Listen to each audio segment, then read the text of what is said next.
on time, babe. Just in time for your shot. What's up, guys? It's Sharna. I'm here with Kennedy, and we are back here with more questions from you guys. I need your face again. And let me thank you. Do the things. Most embarrassing moment of your life. Ooh, that's tough. Of my life? I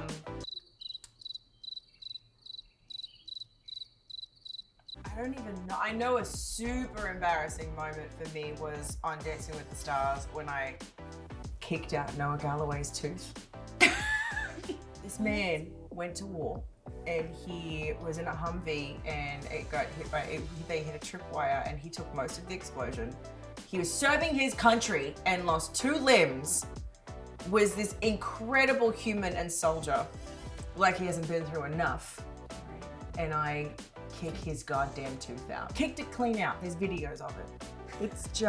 It was actually mortifying. It was our most memorable week on the show, which is the week that we were telling his story about being in Iraq and everything that he went through from his, understanding the changes in his body and accepting himself as a man.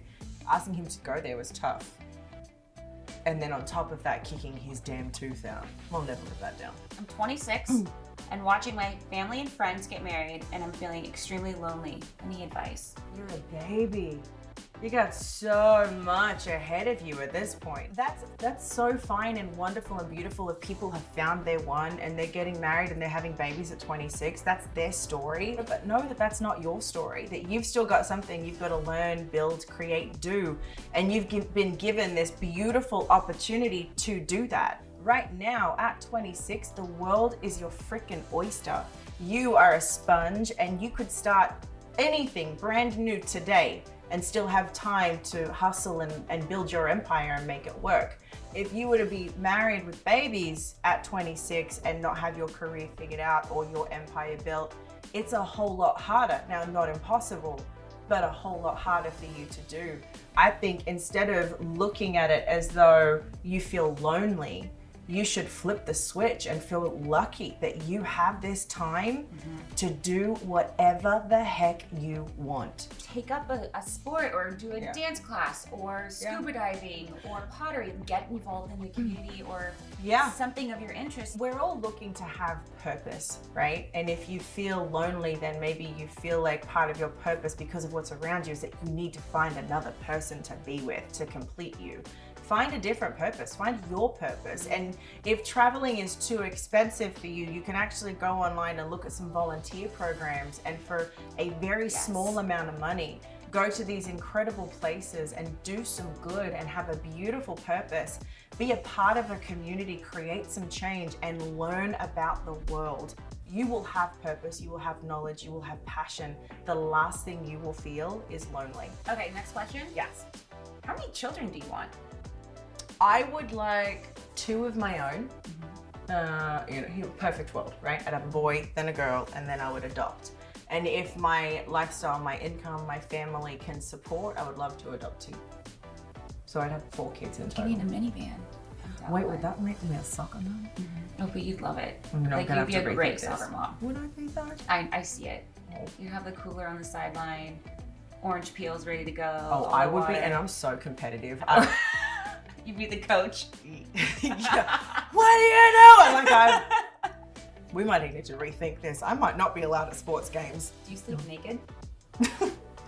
Yes. First of all, it's the best way to sleep, okay? I hate things being on me when I'm trying to sleep, and I hate clothes being wrapped around me when I'm trying to sleep, and I like nice sheets. Like whatever is touching me has to feel so good. Do you wear socks when you sleep? No, absolutely not. They drive me nuts. Well, also, guys that have sex with socks on, it's awful. No. I don't know why you do it. That's a no-go. It's a massive turn-off. It's not like when girls keep their shoes on. It's very different. I once slept in a beautiful nightgown, and I felt so beautiful in it when I was going to bed with Ryan, and it felt like this little naughty thing. But that whole night, my legs got tossed up inside of it. I was kicking everywhere, and I was like, get this off me! Get it off me! If I was to wear something sexy or sensual to bed, it's purely so it can be taken off me.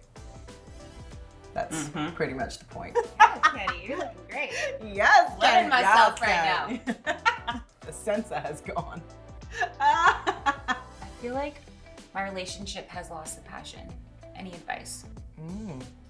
Ken? No. You're the one that's married. That's true. I've been with my husband for 9 years. It's been such a beautiful journey going from our early 20s into our 30s. He's a few years older than me, but still for myself going through that transition into what I'm feeling my womanhood. I'm just now starting to unfold. Right. The beginning we of do like, in that our seed 30s. is just finally starting to open. And within that has come different stages within our relationship and within my relationship with my body and also my needs and also being curious about trying different things. So within the passion comes communication with my partner, and we overly communicate and are always sharing how we're feeling, what's coming up, and so we can keep that intimacy of the conversation, but within having that intimacy for us within clear conversation is able to grow even more passion. And not necessarily passion just in the bedroom, but passion in life together is what we're creating. Communication gets to the deeper level of intimacy that then draws in the passion and that creative energy together. That makes sense. You have to be okay with being vulnerable, and that is both of you. You have to be also ready to receive what they feel they're not getting from you. It goes back and forth. If passion has been lost, then you're essentially not on the same page. And so true that it's not just about passion in the bedroom. It's got to be passion in your life together as well. You know what I mean? Passion with projects. Yes. Passions with in travel, passions within going skiing. I feel like when you're in long-term relationships, you often fall into a routine and stop really trying to do new things with each other. Whereas in the beginning, you do that all the time. You've got so many new experiences to go off of. And then eventually, and something that we're not at yet is, you're in that marriage and baby stage, and life becomes all about everything that's around you and less about you two getting back to it. And I say this here, not having kids, but hopefully if you are in that point of having no passion, you can carve out at least one night a week where you guys can have a new experience together. And it doesn't have to start being sexual. It could be you go roller skating for the first time in however long with each other. Find something that is just you guys and start being vulnerable with each other within the conversation of what you need. Because you can't just expect to go to Pleasure Chest, bring in some sex toys and think that passion's gonna be back in your sex life, because you might just scare the hell out of the person that you're with because you ain't on the same page. Communication, understanding, vulnerability, listen and receive. Why would a woman run away from having closure in a relationship when it's over? Do you need to have closure when a relationship is over? I honestly think that we can't look for closure in other people.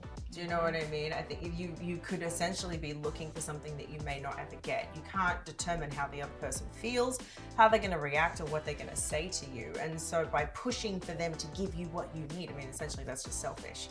So is closure important? Yes. Are you guaranteed to get it from the person you were in a relationship with? No. Absolutely not. You got to find the closure within you and be okay with, okay, it didn't happen. It obviously wasn't meant to happen. Does it hurt? Understand that feeling. Will you survive it? Absolutely. Yes. Is there more opportunity for you now? Yes. Maybe the universe closed that door. Closed? Wow. Maybe the universe closed that door because there is something else more beautiful waiting for you. Last question. Yes, let's do it. How do you gain self-confidence and a positive body image? I'm struggling with an eating disorder. Oh, wow. First of all, anyone struggling with an eating disorder, I feel for you and I send you so much love. I have known many people that have struggled with different types of eating disorders over their life. I've certainly had negative body issues and body image issues over my life being a dancer. It's a long journey of self-love that you have to go through. and understanding that you are the soul that is within you and not this physical body. The truth is, the more you hate on your body and the more you don't like what you see, honestly, the worse it's going to get. The more you can honor your body, whatever shape and size you are, and appreciate what it's done for you, where it's gotten you, all the skin, all the muscle, all the cushion, all the everything, every inch of you is beautiful and has had you survive your life up until this point. It's protected you, it's nourished you, and it's helped you thrive and survive. I think you have to change your perspective on what body image should be, because there is no should be.